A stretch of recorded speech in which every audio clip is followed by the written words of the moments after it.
Nós voltamos com o Jornal do Piauí. Anote aí a hora certa, 1h16, a hora certa. Hospital do Olho, oftalmologia de última geração, 31,94 mil. Hospital do Olho.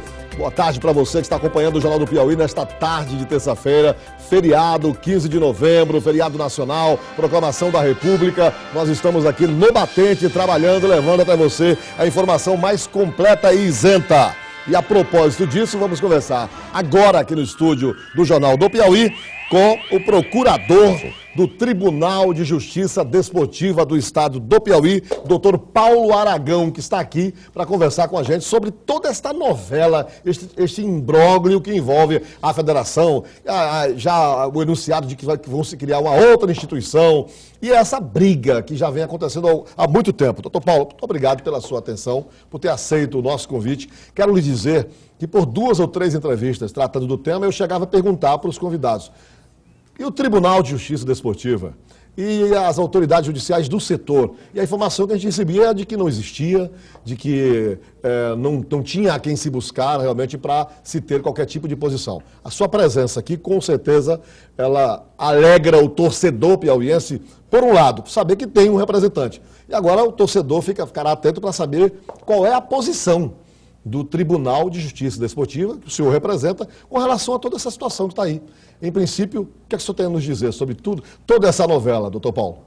Inicialmente, eu gostaria de cumprimentar o povo piauiense e ao torcedor em especial, aos atletas, aos dirigentes de clubes que respeitam a ordem institucional e dizer que o tribunal é atuante, sim. Há uma preocupação constante com a composição do tribunal. Isto vem sendo promovido pela entidade quando dirigida de forma transversa, até porque não há legitimidade no atual dirigente da federação, embora haja uma ordem judicial que tenha determinado o procedimento que foi levado a efeito, mas isso fere diretamente o estatuto da CBF.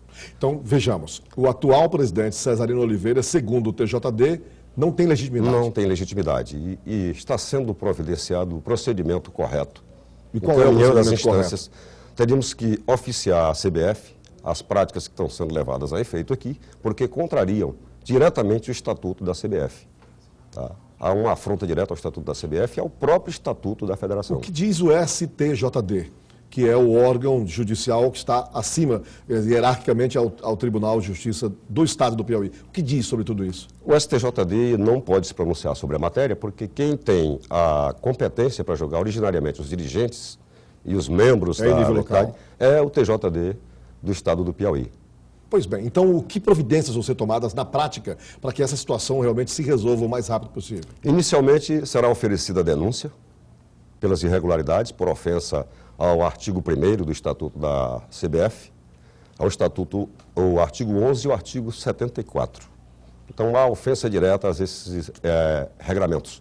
Bom, então o senhor... E ainda o artigo 8º do próprio Estatuto da Federação, que cabe informar ao povo piauiense que o Estatuto da Federação data de 1992, com a última modificação feita em 1993. Para complementar, o próprio Estatuto da CBF, no seu artigo 103, determina que seja atualizado, a partir da data da divulgação do próprio Estatuto, da publicação do Estatuto da CBF, os estatutos das entidades federadas. Doutor Paulo, a Justiça Comum determinou que o senhor Cesarino assumisse o cargo. Como é que fica isso? Olha, no humilde entendimento deste Procurador de Justiça Desportiva, a competência para julgar essa matéria, na esfera comum, só aconteceria depois de esgotadas todas as instâncias da Justiça Desportiva, é o que prevê o artigo 217 da Constituição Federal.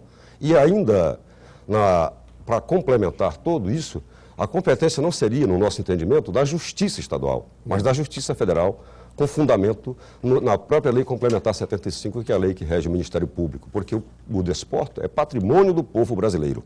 Certo. Por ser patrimônio do povo brasileiro, obviamente é da União. Por que só agora o TJD, através do senhor, está se pronunciando oficialmente? Se tivesse agido antes, não teria evitado que tudo isso estivesse acontecendo, doutor? O tribunal tem agido. O tribunal tem agido. O que acontece é que as determinações do tribunal não são atendidas pela federação quando das gestões que aconteceram. O senhor Cesarino não atende às determinações do tribunal, Não respeitam o tribunal? Chegaram ao ponto, inclusive, de cerrar as portas da federação para que o tribunal não se reunisse para julgar o expediente quando do descumprimento da lei 10.671, que é o Estatuto do Servidor Público, de defesa do torcedor. Porque não havia sido publicado as tabelas dos jogos, o regulamento do campeonato e nem o nome do ouvidor. Cerrou as portas de quê, doutor Paulo? Da federação. As portas foram fechadas para que nós não entrássemos. O tribunal funciona dentro? Era uma situação promíscua. Uma sala minúscula, com menos de 9 metros quadrados, e o tribunal vive ali. Quer dizer, sobrevive. Vegeta dentro da federação. Há anos? Há anos. Acredito que desde que cheguei lá já existia. De onde a partir de quando o TJD começou a identificar irregularidades na federação? Porque o que a imprensa esportiva diz claramente é de que aquilo ali é um antro de corrupção, de que há uma caixa preta de informações que ninguém toma conhecimento, de muito dinheiro desviado, dinheiro sacado em boca de caixa, todo tipo de coisa é denunciado. A partir de quando o TJD começou a identificar irregularidades lá na federação? As irregularidades identificadas pelo tribunal começaram a ser observadas a partir do momento em que foi levado aos tribunais ordinários o incidente da eleição lá do ano passado, a corrida lá no dia 16, 15 de dezembro do ano passado. Até ali o tribunal vinha cumprindo as suas funções institucionais, até porque o tribunal, como qualquer outro tribunal, não age de ofício. Sim. Não pode agir senão provocado. Essas atividades estariam ligadas diretamente à Procuradoria. Só que, sem denúncia, como vamos apurar o quê? Como é que o senhor Lula, o senhor presidente Lula, o antecessor a toda essa situação toda, se relacionava com o TJD? Como é que era a postura do presidente de então? Amistoso, sem conflito. Cumpria as determinações do tribunal? Sempre cumpriu, não deixou em momento algum de atender às determinações do tribunal. Não aconteceu mesmo com a gestão do senhor Cesarino. Quando o senhor Cesarino assumiu a instituição, a direção da federação lá no início do ano, através de uma liminar concedida por juiz absolutamente incompetente, porque em razão da matéria não seria de competência do juizado especial, e também em função da territorialidade, o que acontece é que passou a agredir diretamente o tribunal, com expedientes nos jornais, né, através de interpostas pessoas, e o expediente seria destruir o Tribunal de Justiça Desportiva e instalar um novo, como tentaram fazer. Um tribunal de exceção instalado dentro da própria federação, tá, com indicação de membros, tá, de forma transversa, quando toda a regularidade do tribunal consta de ofícios apresentados à própria federação. Por que o senhor Cesarino é ilegítimo? Se dá para o senhor explicar isso claramente numa linguagem, por que ele não pode ser o presidente da federação? Com fundamento na própria Lei Pelé, no próprio Estatuto da Federação e por uma confissão expressa feita por ele na peça que protocolou junto ao Juizado Especial. Que confissão? Ele declarou que o senhor Luiz Joaquim Lula Ferreira estaria inadimplente com as contas da federação. Ora, se ele estava inadimplente, o senhor Cesarino, sendo diretor da federação, também estaria incluído no rol dos inadimplentes. Por fazer parte o artigo 48 do próprio Estatuto da Federação prevê que as pessoas que tenham ficado inadimplentes com as contas da federação seriam inelegíveis. Doutor Paulo, e aí, o que é que vai ser feito? Porque, enquanto isso, o futebol está aí padecendo, né? Não houve nem a final do Campeonato Sub-18, não se sabe qual o futuro que está reservado. Alguma coisa precisa ser feita de concreta imediatamente. O que pode ser feito? Está sendo feito. Tá? Está sendo providenciada a denúncia, será encaminhado expediente à CBF para que seja instaurado um inquérito administrativo, porque na realidade não pode se agir de ofício, pura e simplesmente sem os princípios constitucionais do contraditório e da ampla defesa, não temos como ir a parte alguma, porque é norma, nós vivemos um regime democrático. Por ser um regime democrático, não podemos agir com as mesmas regras que agiu a federação até agora. Então o senhor entende também que não seja necessário se criar uma nova instituição? A nova federação, a nova entidade. A nova entidade. Porque o que se diz é que esta entidade aí não tem mais condições, de que ela está apodrecida. Deve a INSS e a outras instituições federais e não tem condições de funcionar. E aí, o que é que o senhor tem a dizer a esse respeito? O que eu tenho a dizer com relação a isso é o que prevê o próprio Estatuto da CBF, o ilustre e desconhecido. Convenhamos. São poucas as pessoas que conhecem o Estatuto da CBF. O Estatuto da CBF determina o cumprimento expresso do Estatuto da FIFA, da Conmebol e da própria CBF. O descumprimento disso acarreta desfiliação. É uma medida extrema? É. Mas que pode ser feito? Pode. Quem o senhor não respondeu a minha pergunta. Se o senhor entende que deva ser, se é procedente a ideia de se criar uma nova federação ou resolver a situação dessa que está. É um direito do povo brasileiro. Nós temos esse direito garantido constitucionalmente. De criar uma nova? Pode-se criar qualquer instituição civil. E essa responsabilidade sobre a que está ficando? A regularidade disso aí, quem vai regularizar isso, quem vai definir isso, não somos nós, não é o TJD. O TJD vai apontar as irregularidades, vai apontar o descumprimento da norma. E quem cabe decidir isso, é a CBF. Mas isso não é a mesma coisa, por exemplo, que uma pessoa, um cidadão comum, que, por exemplo, comete uma série de erros, contrai uma série de dívidas e, de repente, ele diz, não, eu vou tirar um novo CPF. Não, eu não sou mais essa pessoa, agora eu sou uma outra pessoa, vou tirar um novo CPF. O senhor não acha que, de certa forma, é absurdo essa postura? Não seria bem por aí. O que acontece é o seguinte, a responsabilidade civil cabe a quem a praticou. Quem são os responsáveis pelo que está aí? Os dirigentes, portanto? Exatamente. Eles deverão ser responsabilizados retroativamente. O Código Civil é claro. O Código Civil é claro. Aquele que, por ação ou omissão, causar dano a outro, fica obrigado a repará-lo. Olha, eu quero que repassar as perguntas que estão chegando dos telespectadores. O André do Disseu diz, doutor Paulo, o senhor está contestando porque o senhor é do time do ex-presidente Lula. O que o senhor tem a dizer? Agradeço, eu devo ter visto o senhor Luiz Joaquim Lula Ferreira pelo menos umas 3 vezes.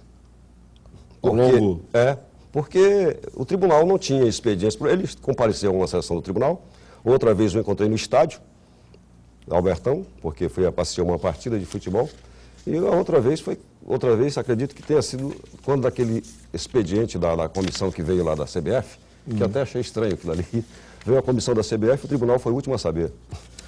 O Carlos diz assim, o senhor não é procurador, o seu tribunal já acabou há muito tempo, o Carlos do Centro. Precisamos rasgar o Código Brasileiro de Justiça Desportiva, que está previsto no artigo 3º a existência do tribunal. Na realidade, diz o Francisco, toda essa confusão é porque a pessoa que ganhou não fazia parte do grupo da oligarquia. Deve se referir ao Cesarino. Curiosamente, a gente vê o seguinte, o povo não conhece, Francisco, né? Não conhece o Tribunal de Justiça Desportiva. Não se vê as pessoas comparecerem às sessões do tribunal. Deveriam comparecer e conhecer o tribunal e conhecer as pessoas que lá estão. Porque o Tribunal de Justiça do Estado do Piauí, de Justiça Desportiva, é o único tribunal, creio eu, no Brasil inteiro, composto única e exclusivamente por advogados. O telespectador diz, o Cesarino entrou com a ação na Justiça Comum porque o TJD não recebeu a ação. É verdade? A verdade é que o senhor Cesarino deixou de cumprir expedientes do próprio tribunal. Ele foi convidado inicialmente a comparecer ao tribunal. E foi intimado, foi citado para defender-se de uma ação, mandado de garantia, que inclusive está no TJD ainda. Houve um expediente do TJD para a federação, procurando saber se o senhor Cesarino exercia algum cargo administrativo na federação. Certo. E, no entanto, esse expediente jamais chegou ao TJD. Se tivesse chegado, as informações seriam dadas com fundamento no estatuto. Não foi dada por nós essa resposta. Se isso tivesse chegado até lá, acredito que o senhor Cesarino não seria presidente da federação e teria se candidatado. O senhor tem conseguido dar expediente na federação, na sala que é destinada ao TJD? Sempre que há sessões do tribunal, nós vamos até lá. Agora, um expediente que tem acontecido sempre é que o tribunal, assim como uma figura cômica daquelas imagens de um programa humorístico, é o que apanha. Toda vez que alguém assume, arromba a porta do tribunal. Para quê? Com qual objetivo? Eu gostaria de saber. Eu mesmo tenho interesse de saber. Agora, esse expediente já deveria ter sido levado à polícia, porque arromba-se uma área privada. E por que o senhor não denuncia? A pergunta é, as provas. Porque está dentro da federação. A última vez que fizeram isso foi quando o senhor Jean, que assumiu, arrombaram a porta do tribunal, trocaram a fechadura. Eu digo, não, deixe como está, para que seja feita a perícia pela polícia. Porque aí a responsabilidade é penal. A situação é outra. É uma instituição privada. O tribunal não tem relação com a federação, senão essa promíscua existência dentro da federação. Acontece que a previsão expressa no Código Brasileiro de Justiça Desportiva que a entidade tem que cumprir também, que teria que manter as despesas do tribunal. O nosso tribunal é o único tribunal do Brasil cujos auditores não recebem um centavo. Não são remunerados? Não somos. Pagamos no nosso bolso todas as nossas despesas.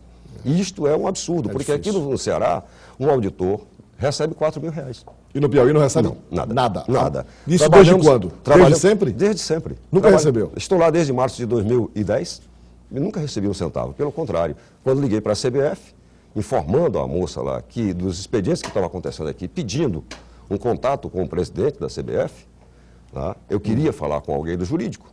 Ela aguardou na ligação, um telefone comum, e eu disse, olha moça, me faça a gentileza, ligue para mim porque eu estou pagando essa conta do meu bolso.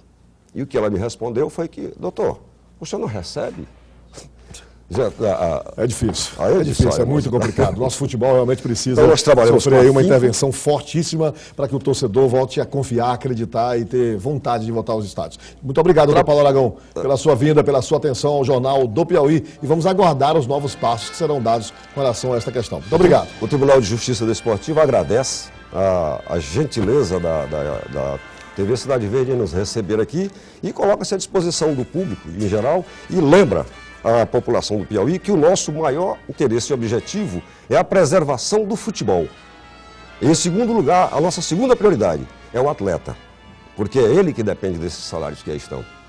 E com certeza. O torcedor. Todo o resto é complemento.